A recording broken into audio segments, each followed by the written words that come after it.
Então, muito boa noite. Vamos dar início a mais uma sessão do ciclo Vultos da Cultura Lusófona, promovido pela PASC, Plataforma de Associações da Sociedade Civil. Este ciclo de debates integra-se num dos grupos de trabalho da PASC, o Grupo de Trabalho Lusofonia e Relações Internacionais, que é coordenado pelo Samuel Dimas e por mim próprio. Esta nova direção da PASC em exercício já há mais de um ano tem apostado fortemente em grupos de trabalho, para além deste, ao grupo de trabalho de transição climática e energética, mar e território, e o grupo de trabalho democracia, cidadania e inclusão social. Estes grupos de trabalho promovem sessões online, semanalmente, conforme, aliás, se pode verificar imediatamente no nosso sítio na internet, www.pasc.pt. Aí encontram os vídeos de todas as sessões que nós realizamos semanalmente, obviamente conforme o cariz temático de cada um dos grupos de trabalho. Neste caso, conforme se infere pelo título, aqui a dimensão, o cariz deste ciclo é mais de ordem cultural. Procuramos enfim, abordar, valorizar figuras maiores da cultura de língua portuguesa, da cultura lusófona, e daí o título Vultos da Cultura Lusófona. Começámos pelo Teixeira de Pascoais, ainda em dezembro de 2022. A oradora na altura foi a Luísa Borges, que está aqui presente e tem sido uma presença assídua neste ciclo. E de então para cá já abordámos as mais diversas figuras da cultura de língua portuguesa, saliento, ou seja, não apenas da cultura portuguesa, mas da cultura de língua portuguesa, da cultura lusófona, ou seja, já abordámos autores do Brasil, de vários países africanos de língua portuguesa, de Macau, de Timor, da Galiza. Como sabem, a Galiza faz parte integrante desse espaço, deste espaço cultural comum. E hoje estamos aqui para falar sobre um autor, que, enfim, será a exceção, imediatamente, sobre um autor que não é de todo um autor lusófono, o Ortega Gasset, e daí também o título, não é? Vamos falar sobre o Ortega e sobre o impacto de Ortega no espaço de língua portuguesa, no espaço lusófono, concretamente no espaço português e no espaço brasileiro. Como sempre, nós convidamos pessoas qualificadas para falarem sobre o autor escolhido, para o autor ou a temática. E neste caso, para falar sobre o Ortega e sobre o impacto de Ortega no espaço, no pensamento lusófono, no pensamento luso-brasileiro, convidámos o Joaquim António Pinto, que recentemente lançou um livro com a chancela do MIL, precisamente sobre o Ortega, e convidámos também o José Maurício de Carvalho. Enfim, nós aqui, como sabem, dispensamos títulos académicos, mas são ambos professores, doutorados, pessoas muito qualificadas. E o José Maurício de Carvalho é um professor muito credenciado no Brasil, e é uma pessoa particularmente qualificada para falar sobre o Ortega em geral e mais particularmente sobre o impacto de Ortega no pensamento brasileiro. Aliás, ele também tem obra publicada sobre essa temática. Este ciclo,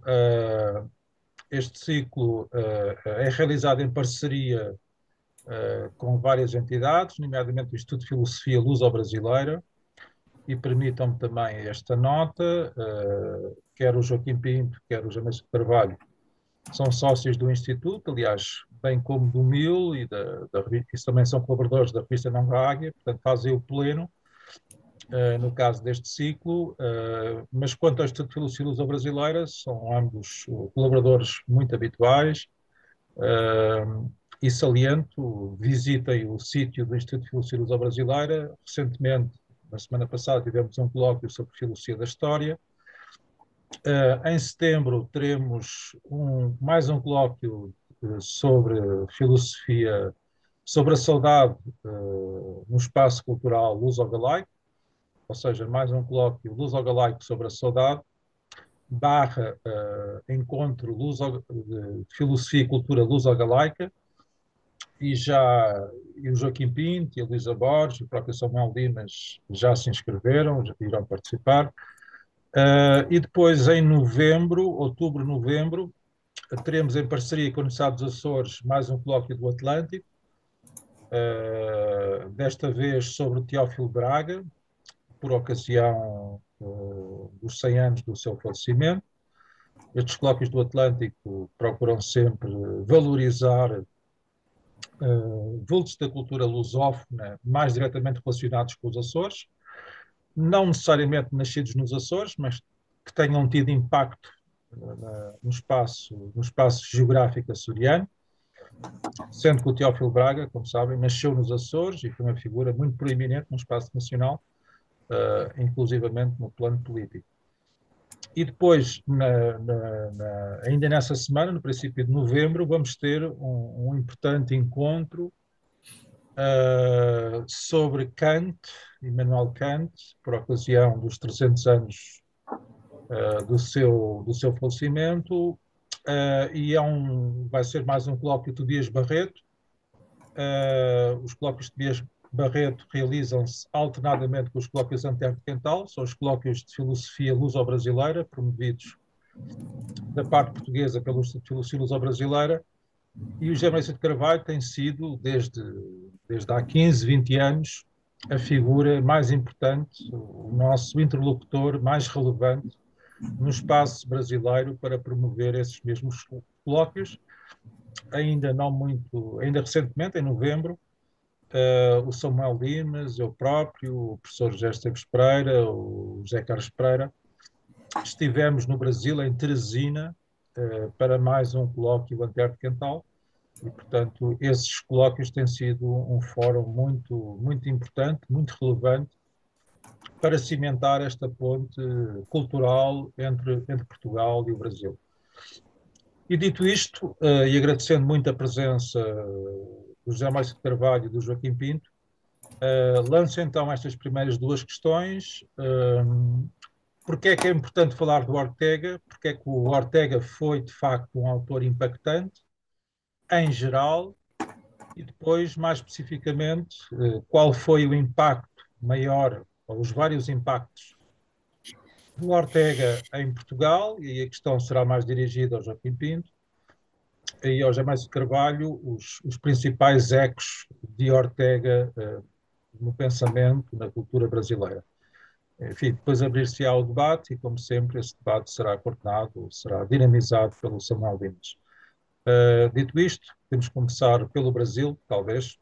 José Maurício. Ei, Renato, quanto tempo você gostaria que essa minha intervenção inicial tivesse? Como é que você tem? 15 minutos, enfim. 10, 15 minutos. Ok. Muito bem. Então, poderíamos começar respondendo a seguinte questão, quer dizer, qual o impacto do pensamento orteguiano na cultura e no pensamento luso-brasileiro, no pensamento brasileiro? Nós podemos dizer que temos duas grandes fases, poderíamos considerar assim. A primeira, eu diria, em relação a nomes históricos de consolidação ou de uma apropriação do pensamento orteguiano.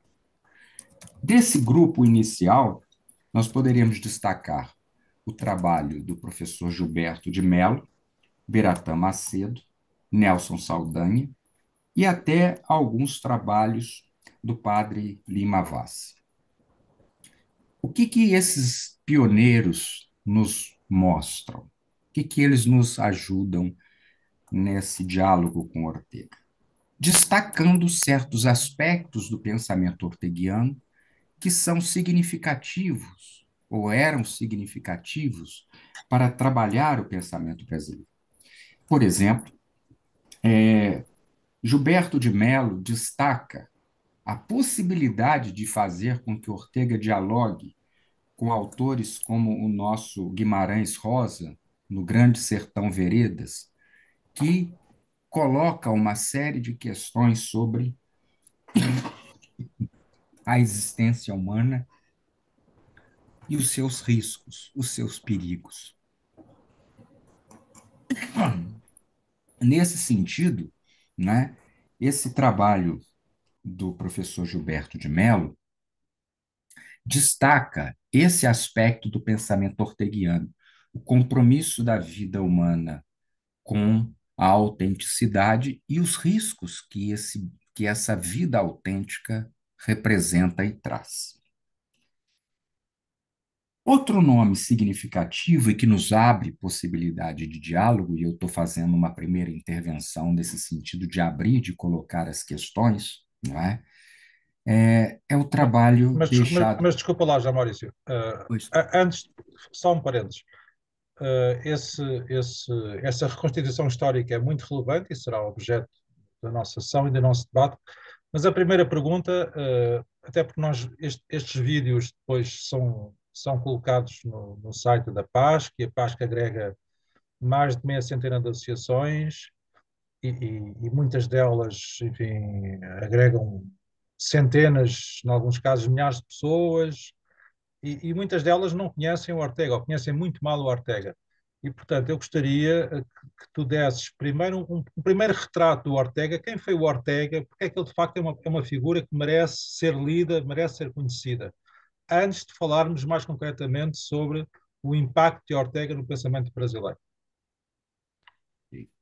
bem, então nós podemos dizer assim: Ortega é o nome mais significativo da filosofia espanhola ao longo do século XX. Não é? Acho que isso é inegável.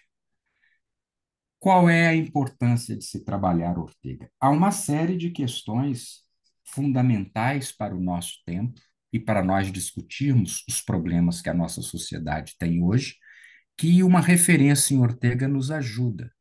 Por exemplo, não é novidade, eu acho que todo mundo, de certa forma, ressente disso, que os estudos de humanidades têm sido crescentemente abandonados dentro dos grandes templos, né, do estudo, as grandes universidades e os grandes eventos, etc. Eles cada vez mais privilegiam as tecnologias, cada vez mais se voltam para as questões práticas do mundo econômico, cada vez mais se voltam para assuntos tecnológicos, não é? E nós encontramos e temos em Ortega uma voz fundamental para nos dizer que nós não podemos perder o sentido de nossa humanidade.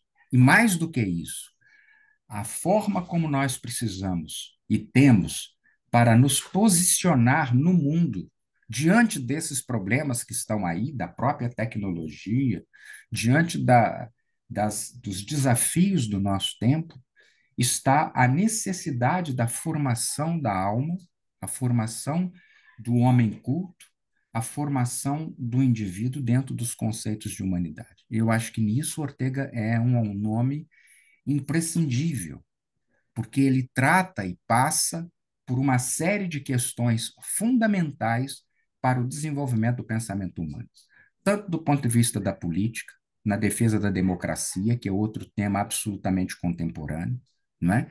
Quanto na defesa dos estudos de humanidades como a formação e a base de um homem culto, quanto na construção de uma vida autenticamente pessoal que nos ajude a viver num tempo e numa sociedade de massas, não é, que muitas vezes despersonaliza e constitui uma forma de viver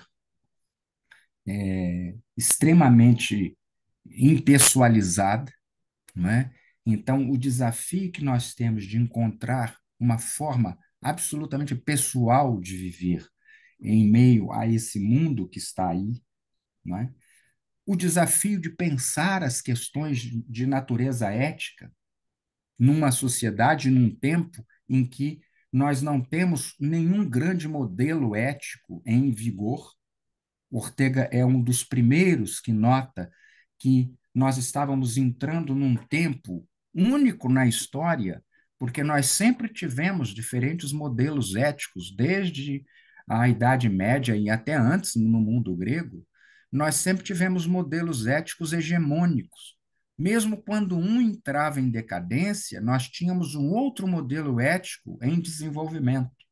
E nós estávamos entrando num tempo em que nós não tínhamos nenhum modelo ético e que o homem-massa que estava se construindo, ele não estava tendo nenhum grande compromisso com nenhuma grande escola de natureza ética. E, portanto, vamos dizer assim, o Ortega, ao chamar atenção para isso, dispunha ou chamava a atenção de todos para construir um compromisso pessoal com a excelência. Independente de nós termos ou não termos um modelo ético, há um compromisso essencial com a excelência, do qual nós não podemos abrir mão. Não é? Então, nós temos, em relação, por exemplo, às questões ligadas ao amor, lições fantásticas de Ortega sobre o amor, com todas as limitações das análises, não é? Sobre o amor como um grande tema da vida humana e como algo que dá sentido e significado à nossa existência. Quer dizer, no momento em que nós vivemos uma sociedade em que o Bauman chama de um tempo de amor líquido, um tempo em que não há compromissos de fidelidade, um tempo em que as coisas se esgotam com muita rapidez e facilidade, um tempo em que o amor não é propriamente um sentido de vida, Ortega nos chama atenção para esse fato, para o fato de que nós podemos encontrar no amor esses elementos, não é? Na necessidade também de nós conhecermos e dialogarmos com a tradição filosófica, ou seja, para nós podermos responder à vida que nos coloca aos desafios, não é o pensamento que nos traz os desafios, é a vida. Mas para nós respondermos os desafios que a vida traz, nós precisamos estar atento às lições que a tradição nos lega. Porque só conhecendo esses aspectos da tradição, nós podemos evitar os erros e encontrar os aspectos que estão sendo propostos pela vida como desafios para serem respondidos. Então, há um conjunto de assuntos e de temas que me parecem são fundamentais na obra de Ortega y Gasset, que representam e que nos permitem fazer e dar respostas aos desafios do nosso tempo, não é? Muito Dentro, bem, por exemplo, pois não. muito bem. Penso que já fizeste um belo retrato e eu saliento que há obras do Ortega que foram escritas há mais de 100 anos, nomeadamente A Rebelião das Massas, e, portanto, há aqui um lado, eu diria, quase visionário do Ortega, antecipando o que viria aí, enfim, no espaço europeu, no espaço ocidental, no espaço global. Mas, Joaquim Pinto, o que é que tu dirias, sublinhando o que o José Maurício disse, eventualmente contestando em parte e complementando? A pergunta é: porque é que o Ortega é um autor importante ainda hoje, se não mesmo cada vez mais importante nos dias de hoje? Então, boa noite a todos. Obrigado pela vossa presença, obrigado à organização pelo convite. Dar aqui uma pequena nota, para o meu estimado José Maurício, não é? Somos ambos, pensadores que nos dirigimos muito para o vitalismo, não é? Temos, práticas comuns do ponto de vista da reflexão, maiormente autores que trabalhamos, Martin Buber, por exemplo, não é, Zé? Ortega y Gasset, necessariamente, o vitalista, Dilthey e por aí fora. Levando já como mote aquilo que referiste há pouco, Renato, só para te dizer que o livro A Rebelião das Massas, ao fim e ao cabo, foi bastante mal interpretado, uma vez que se procurou ali cunhar um determinado elitismo no pensamento de Ortega. Ora, na verdade, ele faz apenas uma análise sociológica, antropológica, daquilo que é os ditames da vida do homem em sociedade, estejam eles determinados por referenciais, mormente, como o Zé Maurício falou e muito bem, mormente por referenciais éticos, que ao fim e ao cabo apontam a existência humana para uma direção, para a realização daquilo que Ortega chama do destino. E perceber que existem aqui umas equivalências interessantes que nós podemos já utilizar como chaves epistemológicas. Moralmente, destino, cultura e felicidade em Ortega vão significar o mesmo, não obstante em diversas camadas. De salientar também um aspecto interessante em Ortega, desde já começando pela arqueologia que ele faz da história do conhecimento, começa por fazer uma analítica do realismo, ou do modelo do conhecimento, a teoria do conhecimento clássica, em que a tónica do conhecimento está na dependência do objeto, faz uma análise da arquitetura que aponta fundamentalmente à emergência, digamos, do idealismo, que nós chamamos de realismo, de racionalismo cartesiano, mas ao fim e ao cabo é um idealismo em que a tónica do eixo do conhecimento vai se centrar, digamos, na subjetividade, aí é descoberta a subjetividade, em que as coisas existem na medida em que uma consciência as pensa, e ele vai fazer esta ultrapassagem, depois com um modelo diferente, dialogando necessariamente com Descartes, dialogando com Heidegger, com Husserl, ele vai nos trazer, digamos, aquilo que muita gente ainda não percebeu no pensamento de Ortega, que é uma ontologia fenomenológica. Na prática, uma ontologia que se procura, digamos, erradicar naquilo que Ortega vai depois considerar como o dado radical da existência, que é a própria vida, e é fenomenológica precisamente porque ele vai estabelecer um método por via do qual, que ao fim e ao cabo é uma ferramenta racional que vai ser conhecida e designada precisamente como a filosofia da razão vital. Por que é que eu estou a trazer isto? Porque é importante conhecer precisamente os contornos desta ontologia fenomenológica, muitas vezes mal interpretada como um racionalismo, que na verdade não é.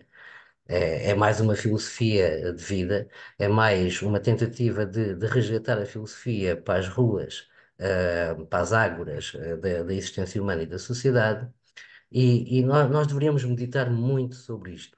A ligação do homem à sua circunstância, a ultrapassagem do idealismo, mas mantendo ainda, digamos, a subjetividade e estabelecendo uma correlação indissociável com a própria circunstância do homem, de modo a que nós, todos aqui presentes, muitas vezes invocamos a célebre expressão que ele cunhou em Meditaciones del Quijote: yo soy yo en mi circunstancia, se não la salvo a ela, não me salva a mim.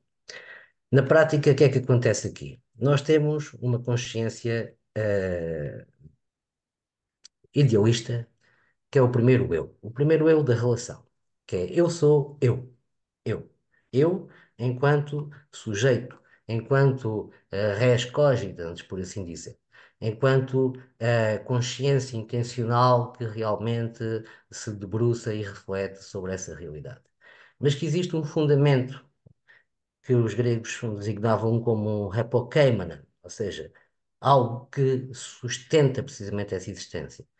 Se, por um lado, em Descartes, o fundamento do ser e da existência seria Deus, aqui em Ortega, o fundamento do ser e da existência não tem propriamente algo divino, mas tem algo que é quase próximo de uma natura naturata, de uma natureza natural que depois se evolve em natureza humana, que é a própria vida.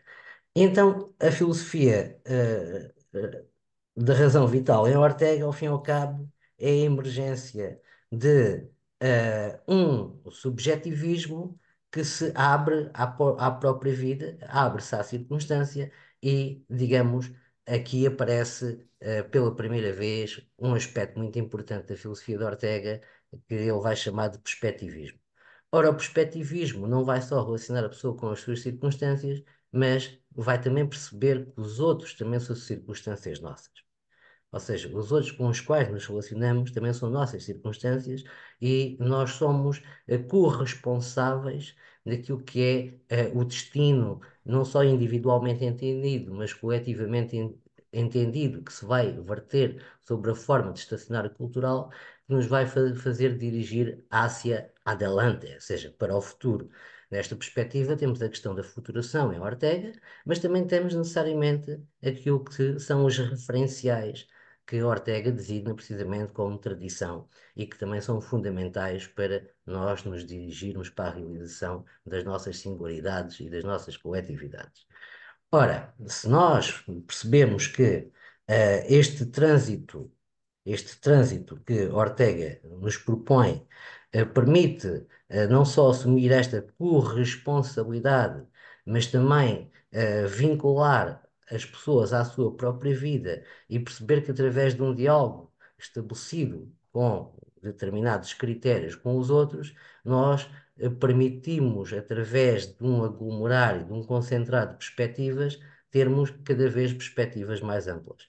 E aqui Ortega vai se ligar, digamos, a algumas filosofias existencialistas, maiormente a filosofia de Jean-Paul Sartre, porque ele vai falar muito do composto da decisão, a importância da tomada de decisão. E aqui, tanto a ideia que Ortega tem da tomada de decisão, como a que Sartre tem da tomada de decisão, é precisamente nós decidirmos na medida em que uma decisão que tomamos nos dá possibilidades de termos mais decisões a tomar. E aqui é que aparece precisamente a noção de ontologia fenomenológica, ou seja, ontologia que aqui assume o caráter de vida e fenomenologia porque é realmente o fenómeno da própria vida que está a ser, digamos aqui, arguído, aqui realmente convocado para que Ortega realmente consiga dialogar connosco. Apenas um apontamento para não me esticar muito nesta fase, não nos esquecermos que a filosofia de Ortega, ao fim e ao cabo, vai ficar determinantemente marcada pela crise da geração de 98. Ou seja, estamos a falar de uma Espanha que perde totalmente o seu sentido. Entra, digamos, numa crise profunda, numa crise de identidade, um modelo que está esgotado e, ao fim e ao cabo, Ortega olha para os seus conterrâneos espanhóis e vê uma nação completamente perdida, desprovida de referenciais e que, ao fim e ao cabo, daquelas grandes caravelas espanholas, não é? Que tem um nome outro que eu agora não me recordo, vê tudo a afundar aqui nesta simbologia profunda de que qualquer coisa, digamos, se afundou e que era preciso, ao fim e ao cabo, reerguer a Espanha e era preciso reerguê-la não virada para as colónias, mas virada para a Europa, onde ele vai depois procurar resgatar, por via de um diálogo que estabelece muito profundo com o idealismo alemão, mas também adaptando o idealismo alemão às circunstâncias espanholas. Muito bem, Joaquim. Penso que temos um primeiro retrato, eh, bem complementado pelo Joaquim Pinto, ou seja, o Ortega enquanto alguém que no princípio do século XX, a nível espanhol, desde logo, mas a nível europeu, revaloriza a existência, a vida, a realidade, a história, o tempo. Enfim, depois há questões mais específicas que poderemos retomar no debate e passo para a plateia.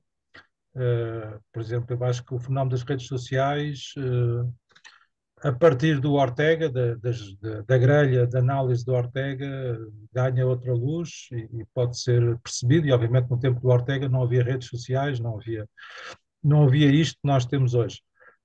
Mas por isso também o Ortega é um autor contemporâneo. Então passamos à segunda fase ainda, em gente de introdução.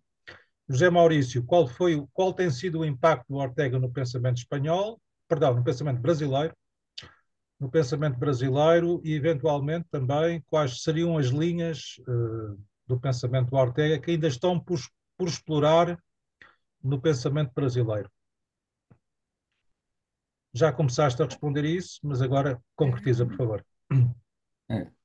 Então, nós começamos a chamar atenção para alguns pontos, por exemplo, a questão desse diálogo com a singularidade pessoal, com a singularidade da existência, não é? Como o desafio de ser si mesmo, não é? Numa sociedade de massa, é algo que destaca o professor Gilberto de Mello, não é?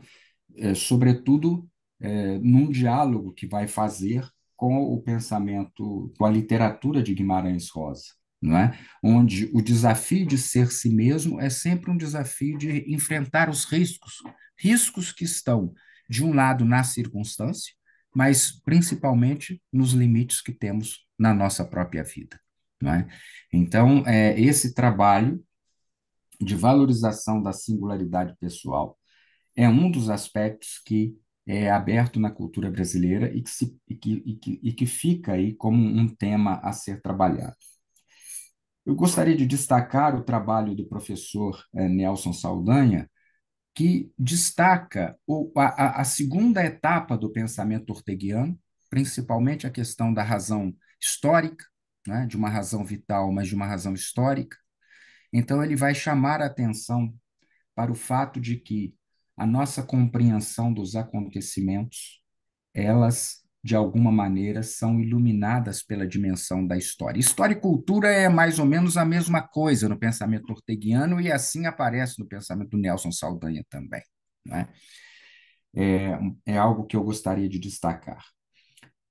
Quero destacar também no pensamento do professor Miguel Reale o fato de que, quando ele, na construção do diálogo com o neocantismo alemão, sobretudo com aquilo que ficou conhecido como pensamento culturalista, ele vai cada vez mais sentindo falta de perceber qual é o lugar do eu, da subjetividade na circunstância. Numa cultura que era constituída objetivamente por valores e que como valores, ela definia uma certa sensibilidade de um determinado grupo, não é?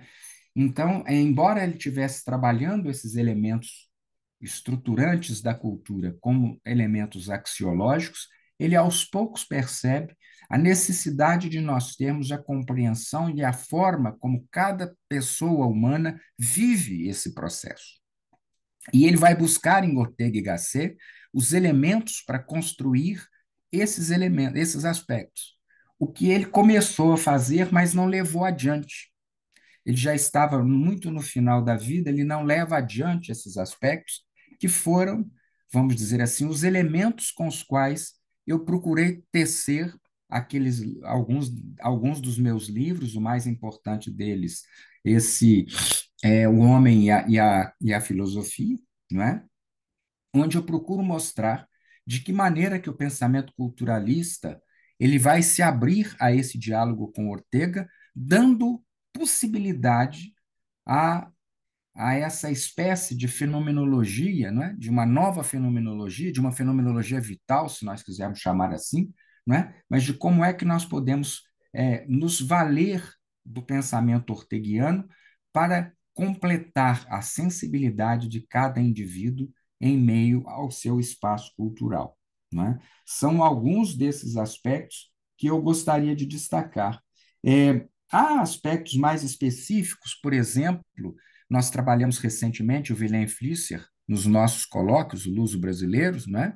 E o Wilhelm Flusser se vale muito do pensamento orteguiano para discutir a crise de cultura que nós estávamos vivendo, e, sobretudo, na elaboração do conceito dele de pós-história, de um momento em que nós passamos de uma transição, de uma compreensão do pensamento histórico para uma compreensão de mundo que vai para além das categorias históricas que a gente tinha até recentemente, e para uma nova linguagem. Então, ele se vale do pensamento orteguiano para trabalhar esses aspectos dessa nova linguagem que nós vamos encontrar aí. São, portanto, me parece, alguns dos temas mais significativos que nós temos aí nessa nossa história.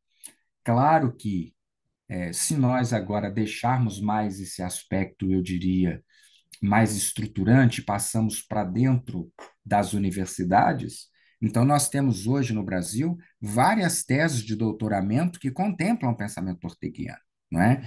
Eu gostaria de destacar pelo menos duas muito significativas, uma do Mauro Sérgio Tomás, na USP, né?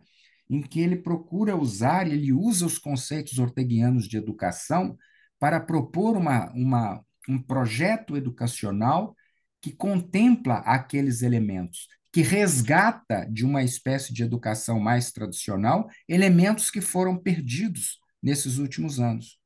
Então, esses aspectos dessa educação, eu diria, mais tradicional, esse olhar para a tradição, esse olhar para o humanismo, né, ele vai recuperar isso do Ortega e vai mostrar de que maneira que isso pode ser usado para alimentar os nossos projetos educacionais. Esse é um dos pontos que eu quero destacar. Há uma outra tese do professor Israel Torres, que está trabalhando a noção de homem-massa.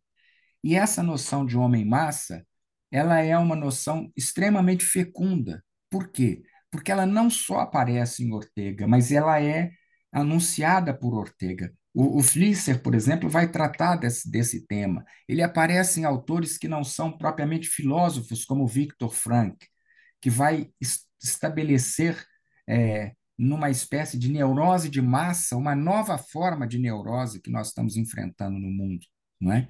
E, e vai trabalhar esses elementos. E, mais recentemente, o próprio Bauman vai recuperar essa ideia de homem-massa como um grande desafio, não é? Que nós temos a enfrentar, porque é uma sociedade tecnológica, uma sociedade em que a subjetividade e a individualidade foram se perdendo. Então, nós temos aí, eu diria assim, uma série de novos elementos que estão sendo observados no pensamento orteguiano, quer hoje em teses universitárias, quer hoje em reflexões de pensadores, como a gente procurou mostrar, que se valem do pensamento orteguiano no enfrentamento de dilemas que passa a sociedade brasileira, mas que me parece que são temas mais amplos do mundo ocidental. Muito bem, José Maurício, precisamente essa enfim, era a pergunta que estava na calha. Se o Ortega era atualmente um autor vivo, um autor estudado, e antecipaste muito bem essa resposta. Então, antes de abrirmos o debate e de passar a palavra ao Samuel Dimas para abrir e para conduzir o debate, Joaquim Pinto, a mesma questão relativa a Portugal, ou seja, qual foi o eco do Ortega durante, enfim, durante este meio século e, e se Ortega continua a ser um autor estudado, um autor lido, um autor operativo, que é uma palavra que eu prezo bastante nos dias de hoje. Ao limite, um autor útil, não é? Exato. O que me parece a palavra ou a terminologia mais adequada Mas para nos referirmos a palavra ao útil, como tu sabes, tem pois. várias acessões, nem todas Eh, muito abonatórias. É o utilitarismo americano e tal. É melhor não Exatamente. ir por aí. Exatamente. bem, vivemos num mundo em que Ortega é fundamental ser estudado. Precisamente tendo em conta aquilo que é o seu perspectivismo. Na prática, quando ele define o seu perspectivismo, dizendo que o nosso conhecimento acerca das coisas aumenta na medida em que nós, sobre esse objeto, sobre essa coisa que procuramos conhecer, temos o maior número de perspectivas possíveis, não é? Seria o autor bastante útil para os dias de hoje, tendo em conta, digamos, esta luta titânica entre aquilo que é um mundo puramente perceptivo e o mundo da própria realidade concreta, não é? E muitas vezes, quando estas duas entidades se encontram, digamos, necessariamente alguma irá perder por falta de correspondência.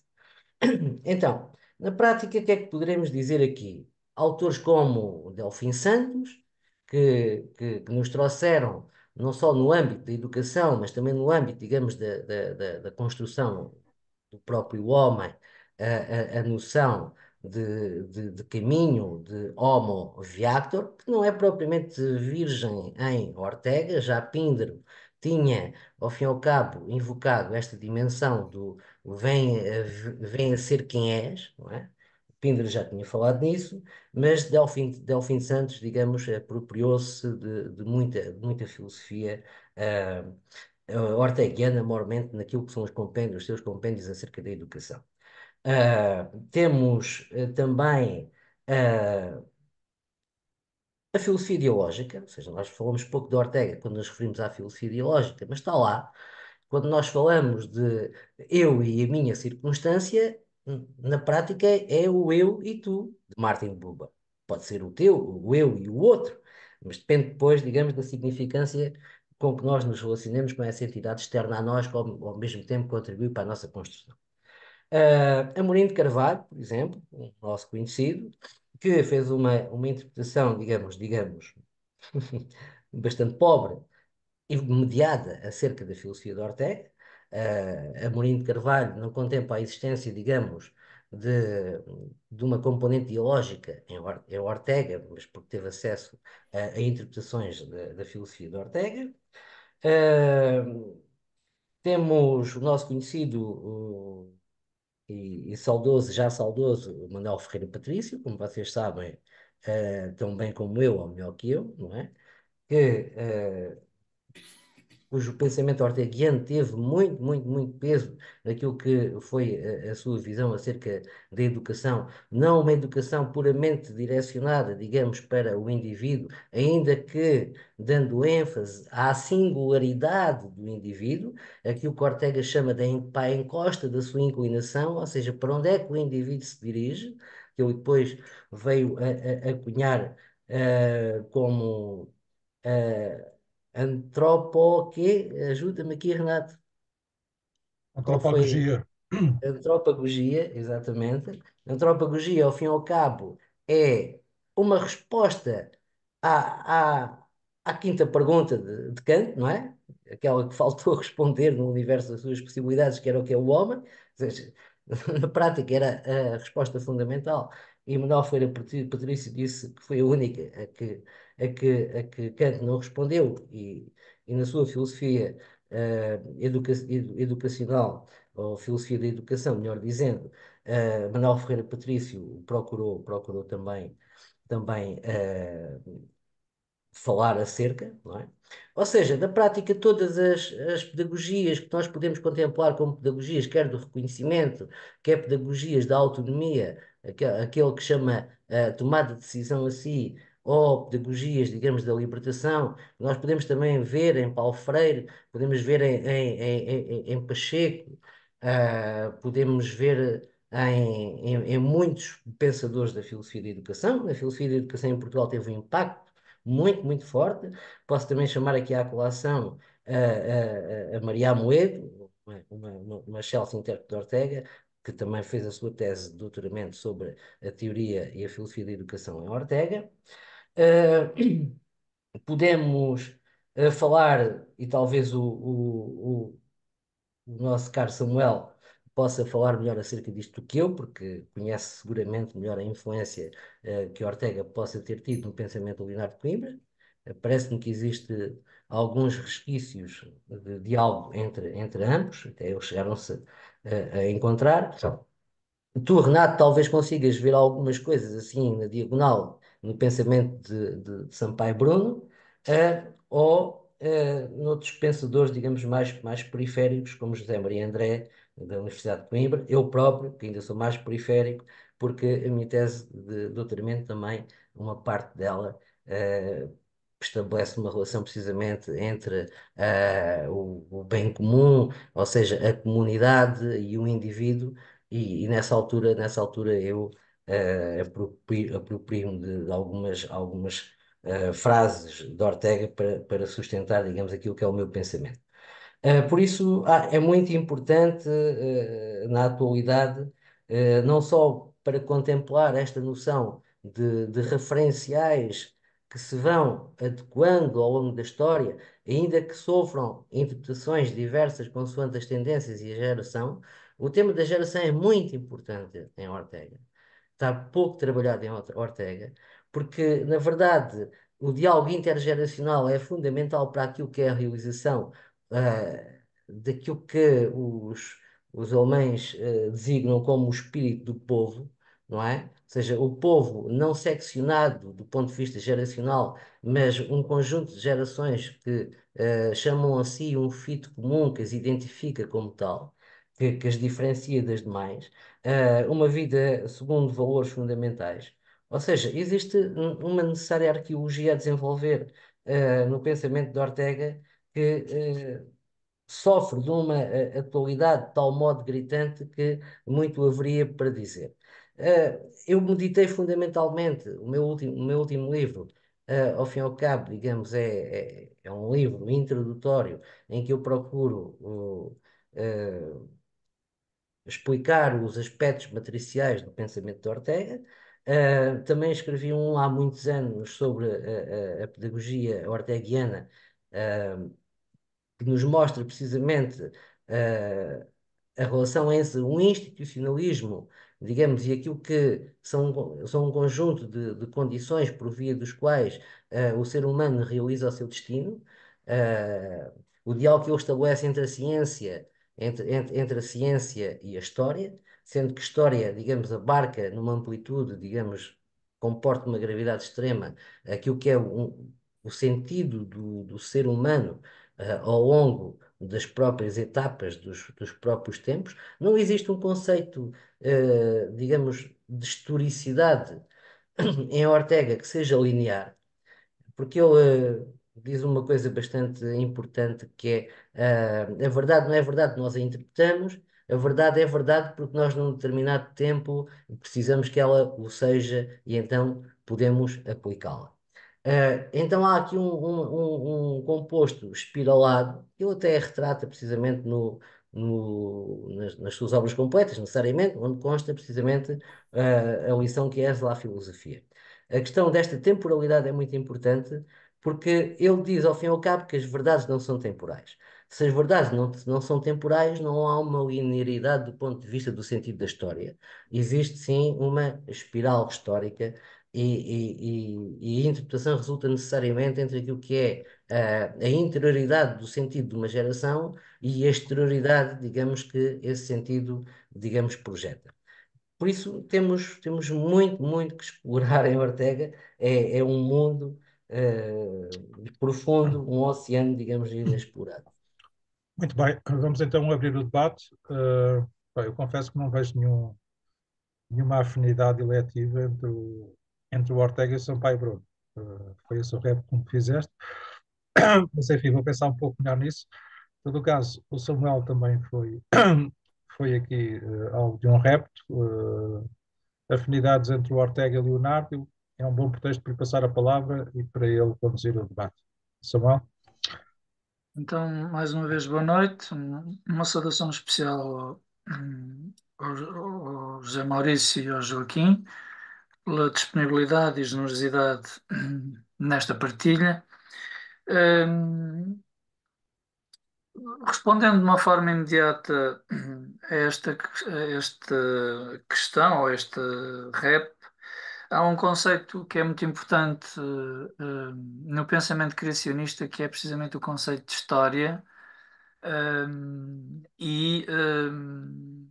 A razão histórica de Ortega está muito presente na razão criacionista de Leonardo Coimbra. Mas já voltamos aí através do debate que eu quero agora promover e vou promovê-lo precisamente lançando algumas perguntas ao José Maurício e ao Joaquim. Em relação ao José Maurício, para quem nos está a ouvir, eventualmente até, e para quem depois vai ouvir a gravação na plataforma, pode se tornar confuso esta questão do vital, não é? De que vida é que estamos aqui a falar? É a vida, para nós é evidente, não é a vida do biologismo nem da ciência, é a minha vida, não é? E portanto, quando o José Maurício fala de uma fenomenologia vital, eu gostaria que desenvolvesse um pouco esta questão e explicitasse, sobretudo para quem nos está a ouvir e que não domina em profundidade estas noções filosóficas. Ainda nesta linha,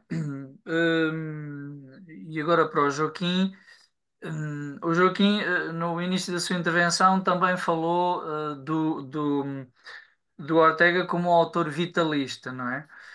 E eu recordei-me logo da polémica ou da tensão do debate entre ele e Miguel de Unamuno, em que ele se demarca do vitalismo de Miguel de Unamuno. E, portanto, eu gostaria também que o Joaquim hum, explicitasse ou aprofundasse um pouco esta questão. E depois uma outra questão que tem a ver com esta distinção que o Joaquim fez muito bem, que eu achei muito interessante, da superação que Ortega procura fazer do realismo ingênuo da cosmologia aristotélico-ptolomaica, da metafísica medieval, e também do idealismo alemão, com origem no neoplatonismo. Hum, então, qual é a terceira via? Será a do ideorrealismo? E aqui eu identifico também um diálogo profundo entre Leonardo Coimbra e Ortega, porque precisamente Leonardo afasta-se dos realismos, afasta-se dos idealismos e critica-os de forma prolongada e muito desenvolvida, e adota precisamente esta via da correlação entre o sujeito e o objeto. Portanto, não a imposição do objeto sobre o sujeito, não a realidade como a pura criação e construção do sujeito, mas a realidade como resultado desta interação e desta, se quisermos, desta relação Ele hermenêutica, chama-lhe correlação mesmo. interpretativa, portanto, desta correlação entre sujeito e objeto. E só para terminar, para já, não posso deixar de salientar esta, esta noção do perspectivismo como conceito operativo para o nosso tempo. Hum, e aqui a questão é para o José Maurício e para o Joaquim, para os dois, até que ponto é que a Ortega nos ajuda hum, a constituir, a promover valores de comunismo cultural, de comunismo religioso, de comunismo espiritual, superando estas fraturas, estes, estes muito próprias da nossa época de intolerância,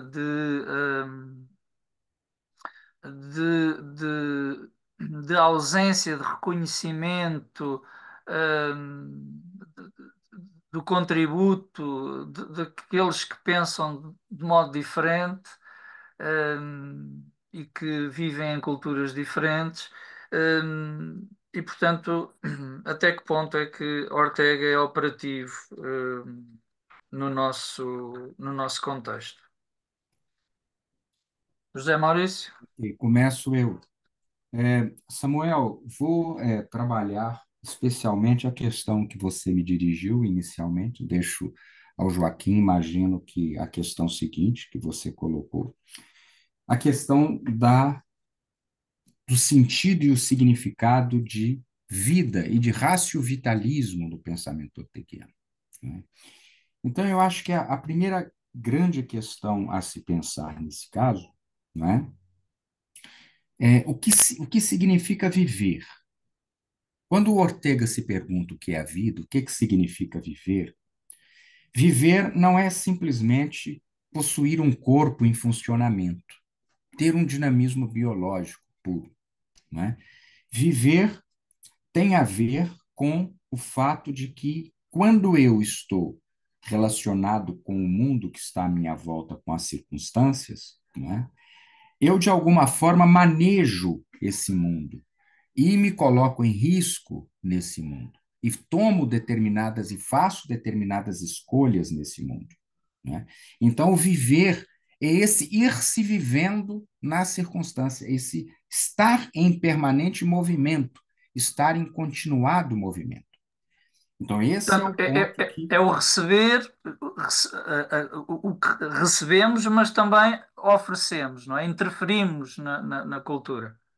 Sim, isso é claro, isso é tranquilo, não é? Mas eu estou dizendo é que o ir se vivendo é esse modo como eu vou entendendo o que está na cultura e respondendo a ela. E fazendo escolhas a cada momento em que eu faço isso. E ao fazer escolhas, direcionando a minha vida numa ou noutra direção, não é? Esse é um ponto que me parece fundamental.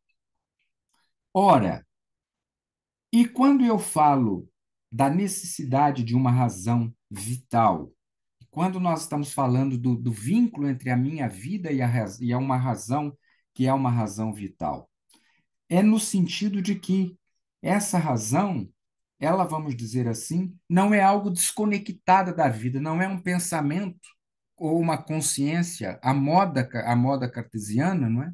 Quer dizer, uma consciência que isola-se do mundo e se descobre, e agora, a partir dela, isolada, é que ela vai dialogar e vai tentar falar com o mundo. Não, não é? Nós temos uma razão que nasce da própria vida, que é parte da própria vida. Então, nesse sentido, não é? É que essa razão, que é parte da própria vida, ela esclarece e faz parte do ato de viver, não é? Então, nesse ponto, ela é fundamental no esclarecimento do que é e do significado do que é a vida, não é? E, portanto, não se pode caracterizar a vida do homem, finalmente, pela racionalidade ou pelo pensamento, mas entender que o próprio ato de pensar já é parte do ato de viver. Então, eu não posso abrir mão do pensar, mas não do pensar como algo separado, mas do pensar como um ato de vida, não é? Então, com isso, eu acho que entendo, consigo trabalhar essa primeira questão que você nos coloca, que é em que sentido essa questão, o pensamento orteguiano é vital. Ele não é nesse ponto é que ele é muito claro, quer dizer, não se trata, e nesse sentido, o que ele está tentando fazer é uma síntese entre um pensamento que era idealista de um lado e um pensamento que era realista de outro, que ele encontra no universo cultural, não é? Um idealismo alemão de um lado e um realismo, eu diria, mais positivista, mais empirista. Então é preciso construir um diálogo entre essas duas coisas, né? Um diálogo que vem entre o idealismo propriamente e o realismo, que por trás dele encontram-se duas metafísicas dogmáticas, né? Tanto o idealismo quanto o realismo. Então, o que ele está propondo é a construção de uma razão vital que seja capaz de unir elementos de um com elementos de outro, né? Então, todos esses componentes fazem parte dessa razão vital. E que ele é muito claro para dizer que não se trata de um vitalismo à moda do Nietzsche e nem de um idealismo à moda alemão, né? É algo que está entre os dois, entre um vitalismo aí à moda do Nietzsche, do Jutai, e o idealismo, não é? Enquanto proposição de pensamento. É algo que está entre as duas coisas, mas não é nenhuma nem outra. Acho Obrigado, que José. era a primeira questão que você havia me proposto. Temos uma outra depois. Queres já responder à última ou fica para o fim? Bom, não sei se o Joaquim quer fazer o Ok, comentário então passamos ao dele. Joaquim. Obrigado, Zé, por nos teres trazido esta excelente reflexão. Eh, Puxando aqui um pouco a brasa à minha sardinha, o título do meu livro é Ortega y Gasset, A Vida ao Serviço de Si Mesma sob a Forma de Razão. Na prática, a razão é um instrumento, é ela própria vida, que se serve a si mesma por via da razão para se interpretar. O que é a vida ao fim e ao cabo? Já percebemos que a vida é um sentido, é um processo. É um processo, digamos, que resulta do entrar em relação. O homem, quando entra em relação, percebe que é indigente, que está vazio, que está dependente das coisas, não é?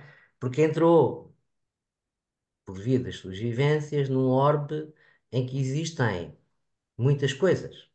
Coisas que nos ajudam, coisas que nos dificultam, coisas que amamos, coisas que nos odiamos, coisas que tememos.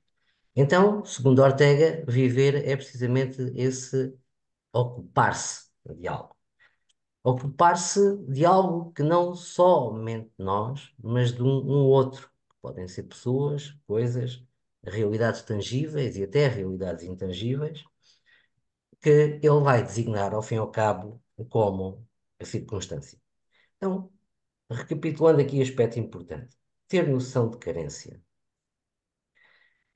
ter que decidir, ter que fazer, ter que se ocupar. Estas são, estas constituem os elementos radicais da vida. Então, isto era só para complementar aqui os apontamentos conceptuais que o nosso querido Zé Maurício nos deu relativamente à primeira questão colocada pelo Samuel. Eu não vou expandir muito, porque quando o Zé Maurício fala, não é? Nós aprendemos e não precisamos dizer muito mais, por isso, obrigado. Mas vou responder à segunda questão, se me permites. Então, trata-se ao fim e ao cabo desse corte, esse corte que Ortega faz com o vitalismo do Namor, não é? Estamos a falar, digamos, de um monstro sagrado da literatura, um literato espanhol, fundamentalmente novelista, mas que tinha uma concepção vital que Ortega considerava abstrata. Não abstrato no sentido metafísico, abstrato no sentido de não ter nervo, de não ter, digamos, aquela vitalidade funcional e prática que, digamos, habita muito naquilo que é o pensamento de Ortega. Ortega tem tinha uma capacidade reflexiva monstruosa, mas que tinha sempre como finalidade, digamos, levar essas reflexões para um aspecto que fosse importante para a vida das pessoas.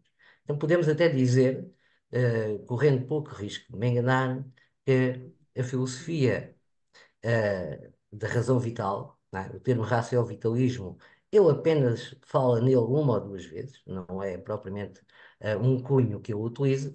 A filosofia da razão vital a filosofia, é uma filosofia de vida e para a vida.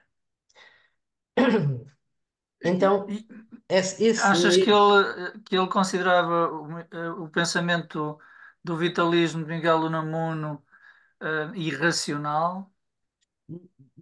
Não, não, não, não é nesse sentido, até porque a deferência que eu tinha relativamente a Unamuno era uma deferência muito próxima daquela que ele tinha com Cervantes, não é? Ele provia, vamos lá ver, tanto Cervantes como Cervantes naquela dialética entre o materialismo, digamos, e o idealismo. E isto pode-se manter aqui também na sua relação com o Unamuno.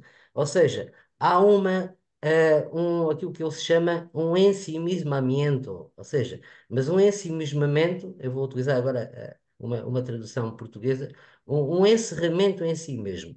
Ou seja, o Unamuno, ao fim e ao cabo, é reflexo daquilo que é o isolamento, o insular, que também vai resultar, ao fim e ao cabo, do pensamento cartesiano sobre uma forma, digamos, cultural e literária, não tanto como uma forma, digamos, mais cartesiana do termo, mas ao fim e ao cabo cria um composto anestésico que leva, digamos, a uma dormência que afasta, ao fim e ao cabo, a pessoa, digamos, daquilo que é o nervo da vida. Ele utiliza Mas muito esta o terminologia. diálogo de Ortega com a ciência é muito mais. Ele promove muito mais esse diálogo que o Unamuno, não é? Que Sim, de alguma precisamente. maneira fazia a Precisamente. contraposição entre a poesia a emoção e a razão, a literatura e a ciência, não é? E Ortega não vai por aí. Não vai por aí, mas atenção, ele é muito influenciado por Unamuno. Muito influenciado por Unamuno. Aqui a questão é precisamente essa, é que a verdade do Unamuno, chamemos-lhe assim, que Ortega preza de uma forma bastante evidente, é uma verdade, digamos, não para o hoje, não para a circunstância, não para os tempos de Espanha, porque anestesia as pessoas, leva-as a uma dormência e que faz com que a Espanha viva dentro daquele fato acertoado, totalmente anacrónico, e ele procura provocar positivamente, digamos, a Espanha, no sentido dela acordar, dela se sacudir e no sentido de ela também propor estruturar um projeto vital que vai fazer realizar o seu destino, a sua cultura, a sua felicidade e, dito de uma maneira que não é orteguiana, mas que compreende que esteja por trás daquilo que era o sentimento mais do que o pensamento de Ortega, fazê-lo retornar, digamos, aos seus tempos gloriosos. Eh, Se quiseres, posso responder já à Sujeito a terceira. objeto, sujeito a objeto.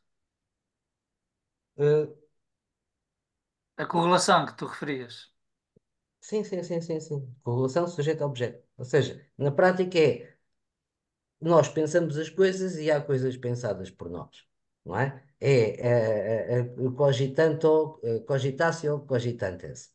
Ou seja, há objetos que pensamos, eles têm o sentido que é apropriado, mas depois é preciso que exista aquilo que tu sabes muito bem que é a adequácio. E o próprio objeto encerra em si o poder de não se adequar ao reflexo que eu, por via do pensamento, faço no enquadramento e no processo de recobrimento da coisa. Ou seja, a coisa tem uma autonomia face a mim, mas eu posso encontrar-me com ela. Eu posso me relacionar com ela, correlacionar com ela. Ora, nesse sentido, também é vida. O próprio conhecimento, o processo cognitivo, em Ortega também é vida. Porque as coisas mostram-nos que nós também somos indigentes do ponto de vista do conhecimento. E sendo indigentes do ponto de vista do conhecimento, isso promove a inquietação.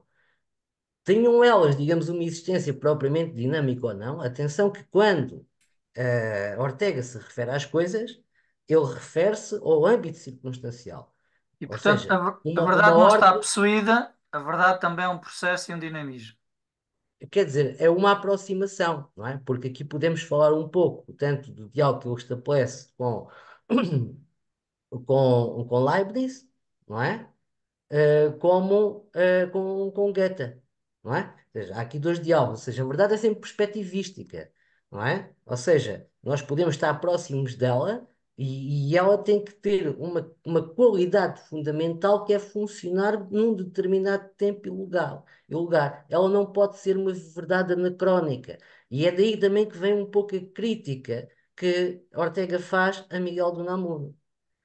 Porque a verdade do Unamuno, chamemos-lhe assim novamente, e compreendem o que é que eu estou a dizer, é uma verdade para aquele momento, para aquele tempo histórico, não deve ser a verdade acolhida, não deve ser a verdade aceite, porque ela naquele momento não vai funcionar.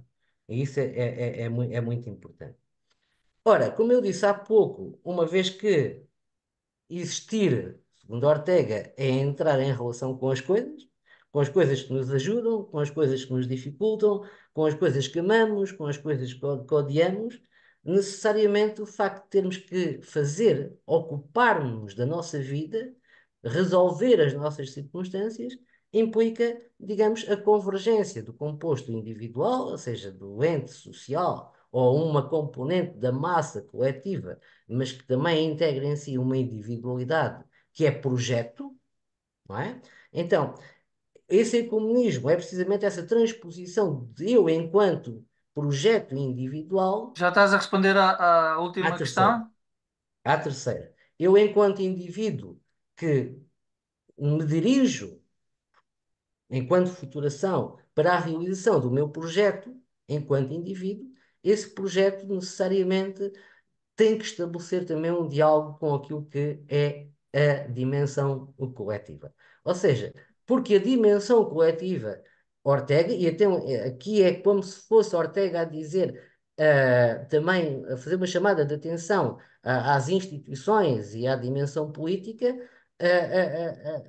a sociedade tem que ser também âmbito fértil, de modo a que estabeleça e dê condições para que o indivíduo realize o seu projeto e, na medida em que o indivíduo realiza o seu projeto, melhora, digamos, o coletivo. E melhorando o coletivo, cá está novamente a correlação, leva a que também, tanto o coletivo como o individual, digamos, possa alcançar a sua felicidade. E esta felicidade é sempre, está sempre impregnada do sentido de cultura, em Ortega. Não é? Na prática, o projeto individual é o meu projeto relativamente à minha vida, eu e a minha vida, e no diálogo com a minha circunstância, falando do ponto de vista de uma nação, é a cultura. É a cultura que vai prevalecer, é a cultura que se vai constituir como reservatório de sentido, estacionário de semântica e horizonte de vir a ser, a partir do qual, digamos, não se estabelece só um alcance, uma realização, mas se estabelecem, a partir daí, novas etapas, novas realizações. É desse amorfismo, dessa anestesia que Ortega quer tirar a Espanha, europeizá-la, como ele diz, e a crítica que ele faz ao Unamuno é precisamente sair do novelismo, ou seja, de uma hipostasia que não funciona naquele tempo. Por isso, necessariamente, a noção de projeto em Ortega é um enfoque profundamente ecuménico. Não estamos a falar de uma pessoa propriamente religiosa, era mais celtibero do que cristão, por assim dizer, mas Estamos que a falar de realmente, ecumenismo em termos culturais, sim, em espirituais, termos não, não, culturais, não religiosos.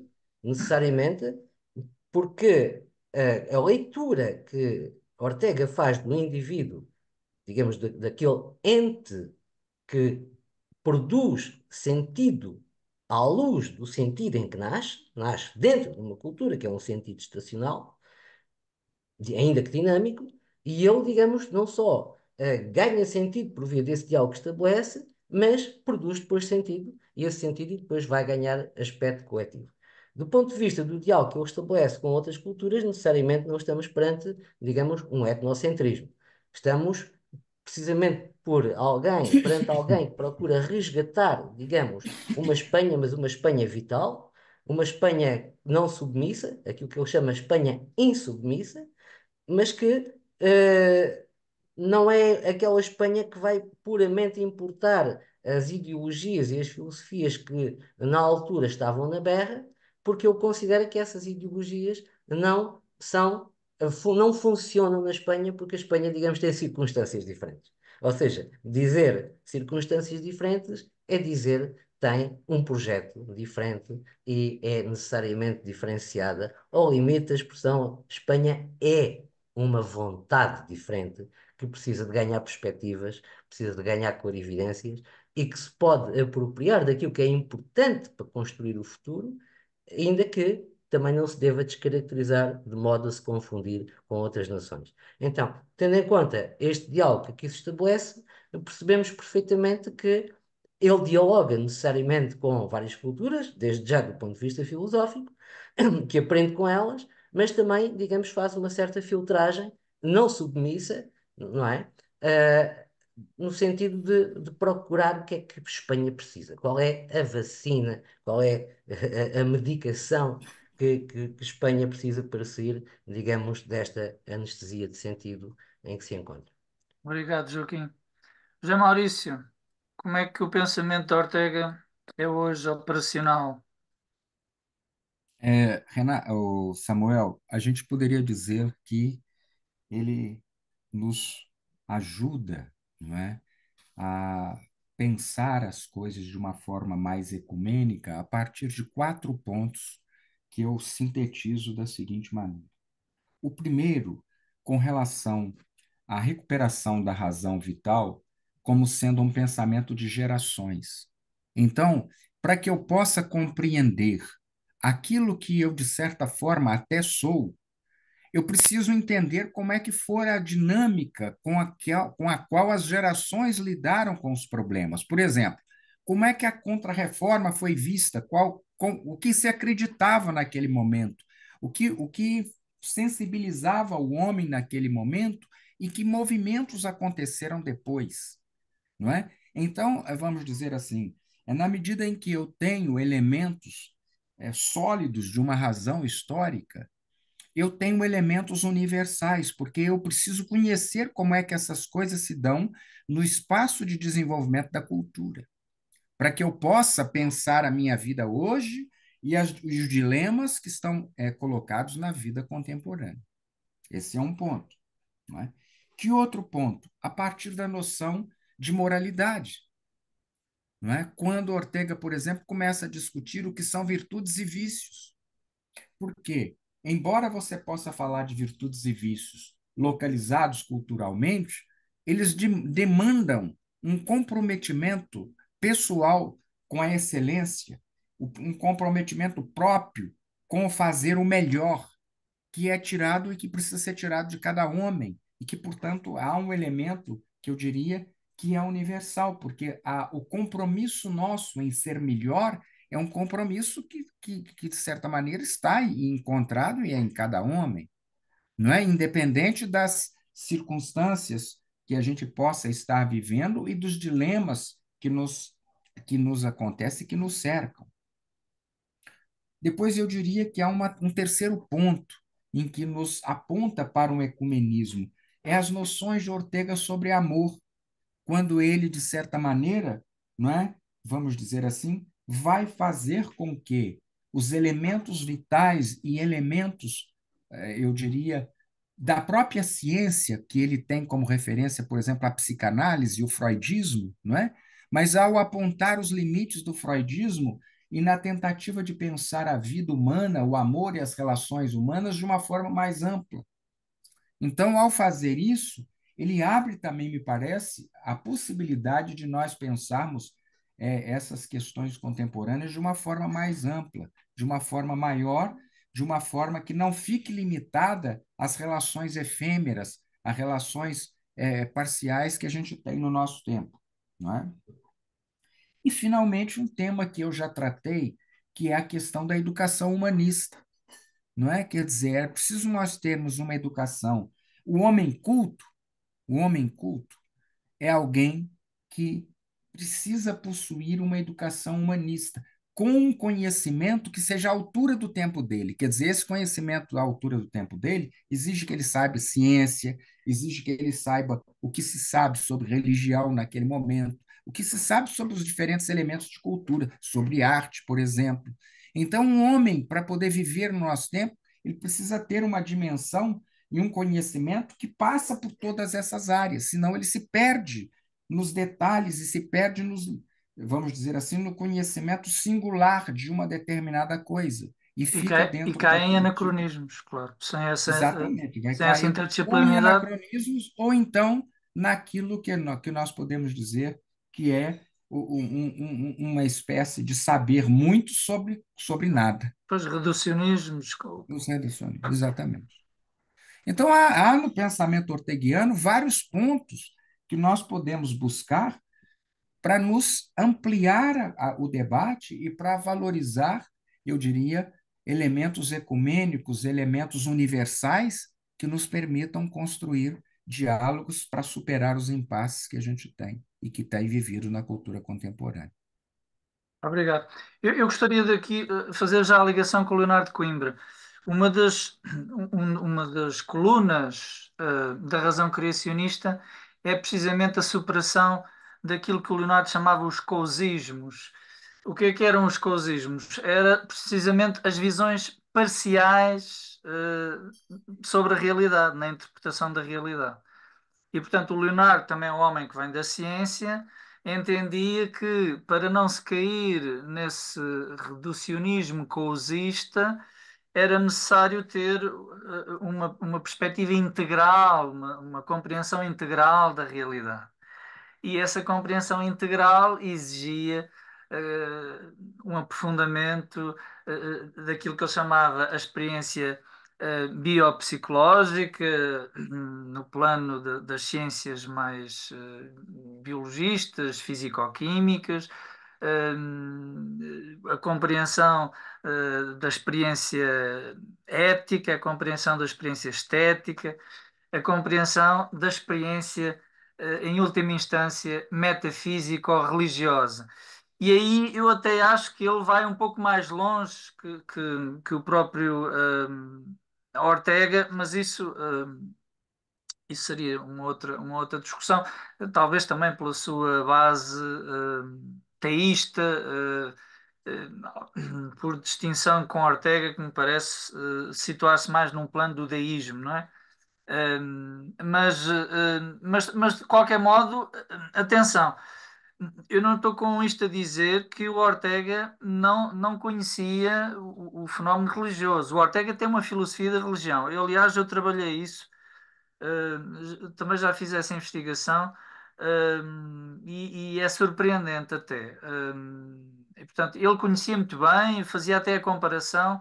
Ortega faz a comparação entre o cristianismo e o budismo e até toma partido, e afasta-se da perspectiva budista por não valorizar o individual, a pessoa, e ao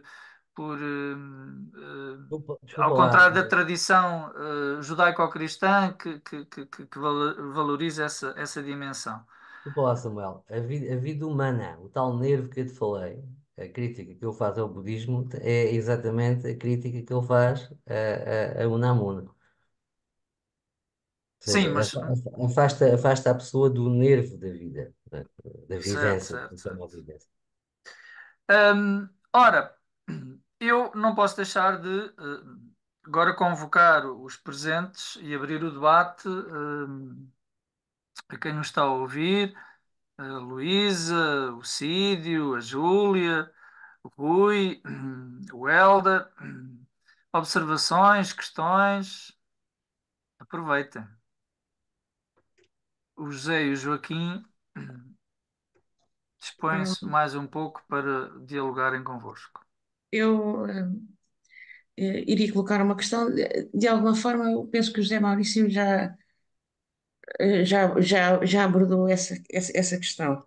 E eu tenho estado aqui a ouvir-vos com muita atenção e eh, as vossas, as vossas excelentes comunicações, e tenho estado aqui a pensar naquilo eh, que tem estado aqui a ser dito. Hum, Gosto muito de Ortega, devo confessar, é um filósofo que me apaixona bastante, mas nunca o trabalhei do ponto de vista da investigação, do ponto de vista académico.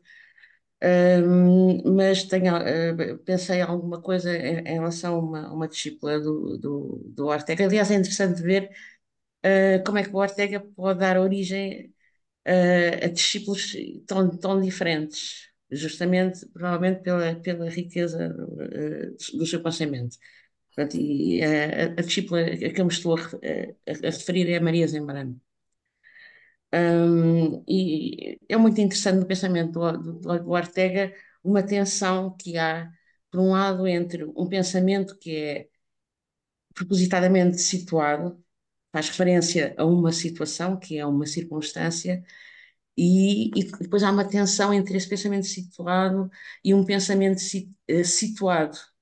Então é interessante ver como é que, a partir dessa ideia, dessa tensão, eu penso que isso é muito visível no pensamento da Maria Zembrano, como é que depois, a partir daí, há uma abertura, e uma saída para essa situação. E isso era uma questão que eu colocava, por exemplo, ao Joaquim. E ao José Maurício, embora eu pense que ele já referiu um pouco isso, a ideia da nossa circunstância ser, eu penso que, por exemplo, no caso da Maria Zembrano, isso de alguma forma acontece. A circunstância ser, a própria circunstância física, o próprio corpo físico, como um fechamento e ao mesmo tempo a forma de alguma forma, quer dizer, de alguma maneira de sair disso, por exemplo, na Maria Zembrano ser uma espécie de um pensamento que mergulha no tempo e que vai às origens. O corpo, nesse sentido, é um bocado uma transcensão daquilo que nós habitualmente pensamos como corpo. Pronto, eram essas as duas questões que eu queria colocar. Joaquim, situado, insituado.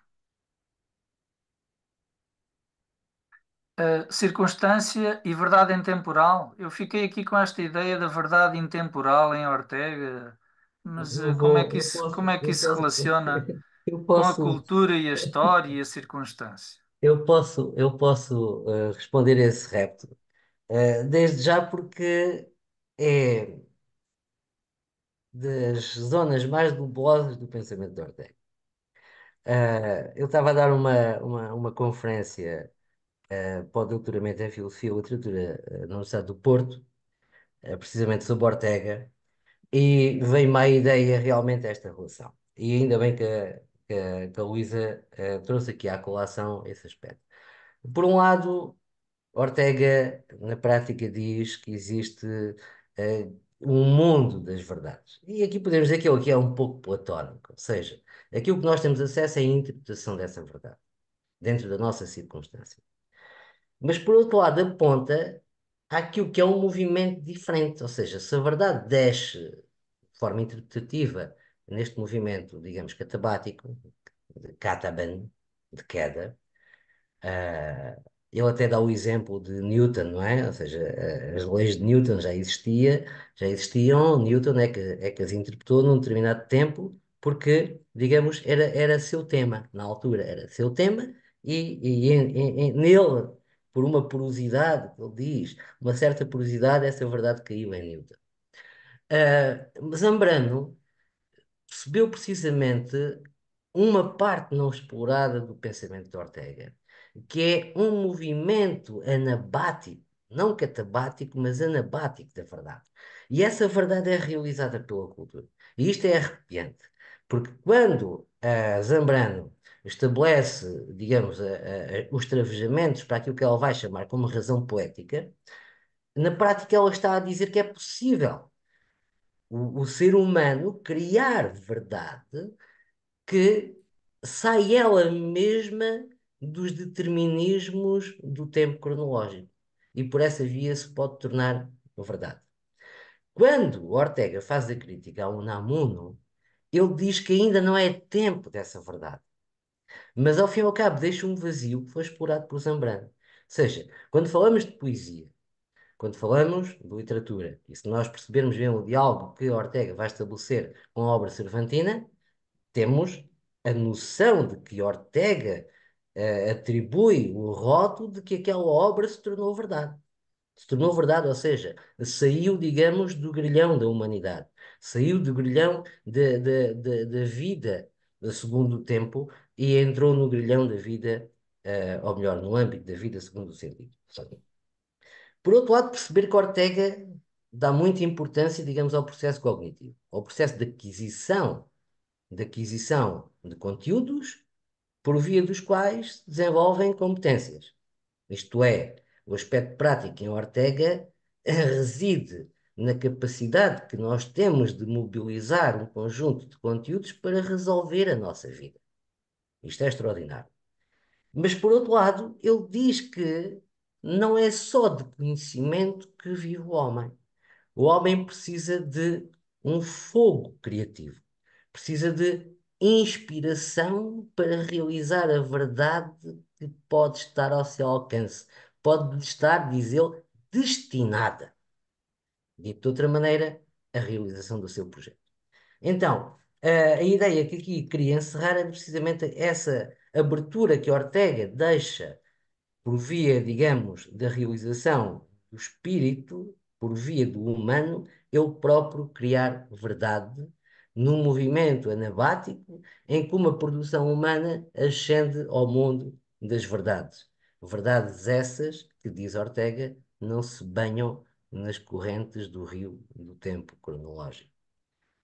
E era, não sei se respondi, mas era essa a ideia Joaquim, que eu antes de só. passar a palavra ao Maurício, eu não posso deixar de voltar tu é que lançaste o repto. Não posso deixar de voltar ao Leonardo Coimbra. O Leonardo, quando se afasta do realismo, afasta-se da noção de pura verdade em si, no sentido dogmático.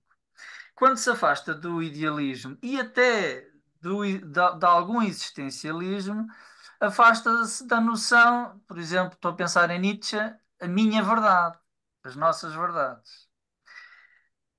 E segue essa via ideorrealista, que é o quê? Que não é mais que a noção de verdade para nós. De alguma maneira, ele está já em diálogo, com essa fenomenologia hermenêutica, se quisermos assim, com essa. hum, e, portanto, é desta verdade para nós que Ortega nos fala. É assim que interpreto. Não, não, não, não, não, não, de todo. Porque se nós, Como assim? se nós percebermos, e agora estou aqui a pegar no discipulado, tanto em Zambrano como em Zubiri, se nós percebermos que em Zubiri existe aquela dialética entre a verdade nua e a verdade de sentido, não é? Ou seja, podemos dizer que uma árvore é uma natureza, ou seja, uma natura naturada, é uma verdade nua, verdade que está lá, que não depende do sentido que eu lhe atribuo. E quando percebemos que em Zambrano ah, uma razão poética produz uma verdade que ascende ao caráter de verdade quando é acolhida, ela é acolhida por uma cultura. E é essa cultura e a força promovida por essa cultura que eleva essa produção, ah, essa tese, esse resultado, essa obra da razão poética à dignidade de verdade. Mas Ou isso é seja, verdade é para uma. nós. É verdade interpretada. É hermenêutica. Sim, mas não num espectro puramente individualista, não é? Não, o individualismo seria se eu dissesse a minha verdade, ou a nossa Exatamente. verdade. Ou seja, Pronto, é isso aqui que é. eu estou a dizer. Exato, exato. A distinção entre a minha verdade e a verdade em si está nesta noção de verdade para nós, isto é, pela mediação Não é, hermenêutica da não é o cultura. recobrimento. Ou seja, podemos chamar de um espectro livre que resulta de uma relação. Ou Ok, seja, não, é a não, verdade encarnada. Muito bem, José Maurício. Bom, eu vou tentar ajudar um pouco. Acho que o debate já tocou nas questões, mas vou procurar ser mais preciso em relação à pergunta que a professora fez, sobretudo aquilo que ela, de certa maneira, me dirigiu, né? Em primeiro lugar, é preciso notar que a noção de circunstância em Ortega muda com o tempo. Quer dizer, de uma situação na qual eu estou vivendo para uma noção do que eu próprio também sou. Então, é tanto circunstância o fato de eu ter nascido nesse local, nesse tempo, nessa cidade, nesse lugar, quanto é o fato de eu ser homem, o fato de eu ser desse grupo e não daquele, o fato de eu ter uma inteligência mais abstrata ou menos abstrata, o fato de eu ser mais ou menos emotivo. Então, todos esses componentes de subjetividade, eles vão fazer parte daquilo que é a minha circunstância, não é? Esses elementos mais internos e os elementos mais amplos com os quais eu me vinculo à cultura. Então, aí a gente já começa a trabalhar essa noção da verdade a partir daí. Quer dizer, há elementos que vêm muito mais dessa parte interna da circunstância e há elementos que estão muito mais ligados a essa outra parte mais externa da circunstância. Sobre essa outra parte, eu quero recordar um trecho do Ortega, que é conhecidíssimo, não é? A questão da comparação que ele faz com o cerco de Jericó. Por quê? Porque ali fica mais ou menos evidente o seguinte, quer dizer, Ortega fala de uma verdade que nos atrai, de uma verdade que nos coloca em compromisso com ela, não é? Mas é evidente que essa verdade nós não podemos dizer o que ela é. Nós não conseguimos falar o que ela é, e o grande erro da filosofia foi tentar prender a verdade nesses conceitos, não é? Nós podemos, e aí entra isso que você coloca bem como sendo uma verdade para nós, mas eu diria assim, Ortega vai falar que esta aproximação dessa verdade que me atrai, ela vai se tornando, vamos dizer assim, certas compreensões de cada tempo. Então, cada tempo, cada geração constitui a sua própria compreensão perspectivada do que é a verdade. E a soma de todo esse processo é que nos ajuda a nos aproximar do que seja propriamente essa verdade, não é? Então, não sei se aí fica mais claro para a professora que havia feito a pergunta, não é? Se nós podemos entender de que maneira que há um elemento universal, quase que como desafio, como convite, e as leituras que nós vamos fazendo enquanto perspectivas e crenças de cada grupo, de cada geração, em cada tempo. José, eu lembrei-me agora, eu não consigo situar exatamente a obra e o texto, mas tenho de memória a ideia. O Ortega y Gasset, na altura, diz que só Deus é que possui a compreensão absoluta e exata da verdade. Ele faz esta referência. Sim, E explicando exatamente isso, que o que nós temos são perspectivas, são. Não, ele usa, nesta frase ele não usa perspectivas, ele usa pontos de vista. Pontos de vista. Muito isso. bem. Uh, não sei se mais alguém. Estamos a caminhar para o fim do nosso debate, mas ainda temos alguns minutinhos. Alguém que queira tomar a palavra? Eu agora gostava de intervir apenas como, enfim, como membro da plateia, porque está a ser um debate muito interessante. E até a propósito desta questão entre a verdade e a nossa percepção dela mesma, não é? Isto tem a ver com uma questão até sobre a atualidade do Ortega e o eventual caráter original do Ortega. Enfim, eu vou dizer muitas coisas de uma forma muito sintética, aparentemente de forma paradoxal, se não mesmo contraditória, mas obviamente há aqui uma série de premissas que eu não posso deixar de enunciar, ainda que de forma muito sucinta. Primeira premissa, eu sou daqueles, enfim, nesse aspecto estou sintonizado com Ortega, que acha que a história está sempre em aberto, não está pré-determinada. E que a história da filosofia, no caso, também não estava pré-determinada, e muitas vezes dependeu de outros fatores extrafilosóficos que influenciaram decisivamente o próprio desenvolvimento da filosofia. O advento do cristianismo claramente influenciou o desenvolvimento da filosofia na Europa, de tal modo que podemos dizer que a filosofia da Idade Média foi uma espécie de uma tentativa mil vezes reiterada de compatibilizar a herança grega com essa novidade relativa ou absoluta do cristianismo. Depois, enfim, factos, por exemplo, como o terremoto de Lisboa, como sabem, também teve um impacto na história do pensamento filosófico, as guerras mundiais, já no século XX, quer a primeira, quer a segunda. Dito isto, e agora dizendo uma coisa aparentemente em sentido contrário,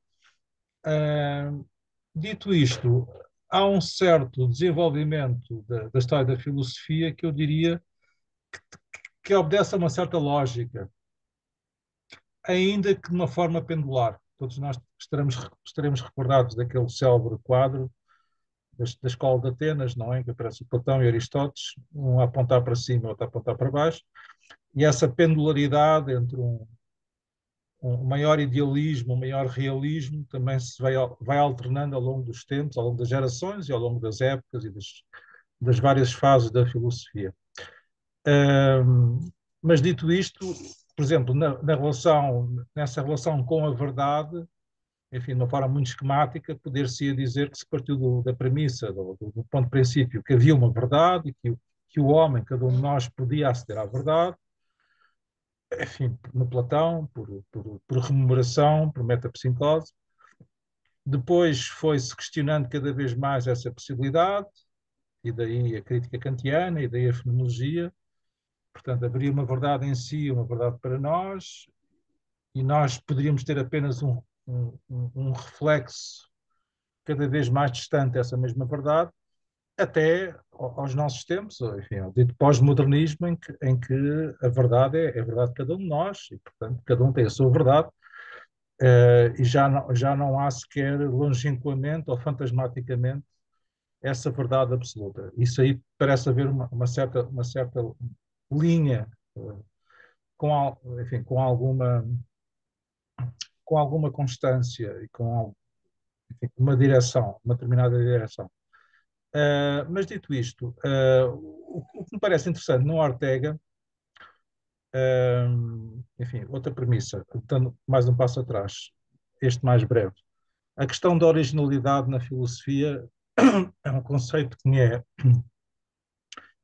é muito suspeito. Aliás, enfim, agora não vou citar o José Marinho, que é um autor que, como sabem, me é particularmente caro e que tem muitas diatribes contra essa dimensão alegadamente original da filosofia. A ideia, quando algum filósofo se pretende ser original, é sempre caso para desconfiar. O Agostinho da Silva, outro filósofo que nos é caro, aliás, sobre o qual já aqui falámos, naquele registro, muitas vezes, meio a sério, meio a brincar, dizia que os filósofos, os mais interessantes ao longo da história, foram mais importantes e mais interessantes, não porque tivessem inventado algo novo, um pouco como o Newton, há pouco falou-se nisso, não é? Mas porque era uma espécie de antenas, captavam, enfim, essa coisa que é meio fantasmática, mas eu acho que existe, de facto, é o espírito do tempo. E, portanto, os filósofos mais relevantes na história da filosofia, eu diria que são aqueles que mais antecipadamente captam o espírito do tempo. E, nessa medida, não só captam, como determinam, enfim, pelo menos o futuro próximo, ou antecipam. E o que eu acho é que o Ortega é um autor, de facto, muito operativo e muito atual, e esse era o meu ponto, porque, de facto, captou muito o espírito do tempo. Não só a Espanha, a questão da Espanha é uma questão muito, muito, muito relevante para Ortega, como sabem. Eu não vou falar sobre isso. Talvez aqui a Júlia está ligada, pelo menos indiretamente, ao Estudo de Cervantes. É muito curioso que o Estudo de Cervantes mas usa aqui no sentido, compreendo perfeitamente, e faz todo o sentido que o Estudo de Cervantes use o Ortega, recorra a ele para grande símbolo da hispanidade da cultura espanhola. Mas, enfim, eu não vou entrar nisso. O- o- o- Até porque isso não é o ponto que mais me interessa. Eu acho que o Ortega, na Rebelião das Massas, noutros livros, de facto, antecipou muito, muito do que aí vinha. E muito daquilo que, entretanto, se concretizou muito para além da sua morte. Isso é que é extraordinário, não é? Aliás, eu diria que se ele estivesse vivo, não escreveria a Rebelião das Massas, escreveria o Triunfo das Massas, mas não no sentido reacionário, no sentido elitista, para tentar compreender o que é que se passou, o que é que se passa aos nossos olhos, porque a grande tarefa da filosofia, mais do que julgar, é tentar compreender, não é? E eu acho que o Ortega, nesse aspecto, é um filósofo muito atual, muito operativo, até porque, como já foi dito, penso que quer pelo José Maurício, quer pelo Joaquim Pinto, esse sentido das humanidades. Isso para mim também é uma questão muito particular. Hoje, as humanidades, o próprio conceito do humano está francamente em erosão. Quer por correntes, por exemplo, animalistas, que tendem a dissolver, a desconstruir, para usar um termo muito pós-moderno, a diferença, que para mim é irredutível, entre o humano e o animal, quer agora com a inteligência artificial, com a robótica, em que também há claramente uma erosão, se não uma desconstrução do humano. E o Ortega, de uma forma, e uma vez mais de uma forma, eu diria, quase que visionária, porque ele obviamente não podia antecipar tudo aquilo que veio depois da sua morte, percebeu esse risco, essa erosão do humano, da categoria do humano, e deu-nos algumas pistas para defender essa mesma categoria, que eu acho que é essencial para o nosso futuro coletivo. Enfim, era apenas esta reflexão que eu gostaria de partilhar convosco. E agradecendo muito o debate, que foi particularmente interessante. Deixa-me só dar aí duas dicas sobre esse aspecto. Ortega escreveu um livro chamado A Desumanização da Arte, não é? Agora teria que, sendo que a arte era parte constituinte, digamos, daquilo que era a definição que ele dava como humano, um ser que age com sentido, agora tinha que falar da desumanização total das massas, não é? Seria um livro que ele iria escrever seguramente. Agora o que eu diria é que já não há arte, mas enfim, isto é outra conversa. Muito bem. Eu, apesar de tudo, estou um pouco mais otimista que o Renato. Acho que já passámos a pós-modernidade e essa ideia de cada um tem a sua verdade. Apesar de tudo, acho que já superámos esse absoluto relativismo e estou em crer que vamos mais no caminho do que o Ortega apresentava da interpretação da verdade e dos pontos de vista. Não sei se mais alguém, antes de terminarmos, temos que. Samuel, eu gostaria apenas de agradecer a participação, a possibilidade de conversar com vocês nessa noite, de dizer a minha satisfação, enfim, de estar aqui nesse momento. Bem, Nós é que você já agradecemos, disse. Maurício. Muito bem, o José Maurício estará connosco, eu penso, enfim, há pouco antecipei isso, portanto, o José Maurício de Carvalho estará connosco em Portugal, nos dias 4, 5 e 6 de novembro, no Teca Nacional, em Lisboa, e depois nos dias 7 e 8 no Porto, na Faculdade de Letras, no âmbito desse duplo evento que está articulado, ou seja, o próximo colóquio do Atlântico, realizado em parceria com a Universidade dos Açores, sobre Teófilo Braga, e também o próximo colóquio Tobias Barreto, sobre o diálogo com Kant no pensamento luso-brasileiro. E o professor José Márcio Carvalho virá falar-nos sobre a herança de Kant no pensamento brasileiro e também sobre Teófilo Braga, portanto vai participar nesses dois eventos. Ainda não há um programa, estamos a ultimá-lo, mas será publicitado em breve no sítio do Instituto de Filosofia Luso-Brasileira. Vos convido a visitarem, também para anteciparem esse colóquio que eu há pouco também referi, o próximo colóquio Luso-Galaico sobre a Saudade, barra segundo encontro Filosofia e Cultura Luso-Galaica, que se irá realizar na última semana de setembro. Estamos a finalizar o programa desses dois eventos. Bom, então não havendo mais intervenções, agradecemos muito ao Joaquim Pinto, ao Jamariz de Carvalho, ao Samuel Dimas por ter conduzido o debate, muito bem, como sempre. E fica então convite para um próximo encontro nosso. Naturalmente que, enfim, agora vamos fazer uma merecida pausa estival. Estes encontros, como aliás os outros ciclos, realizam sempre mensalmente. Em geral, neste caso, quase sempre na primeira segunda-feira de cada mês.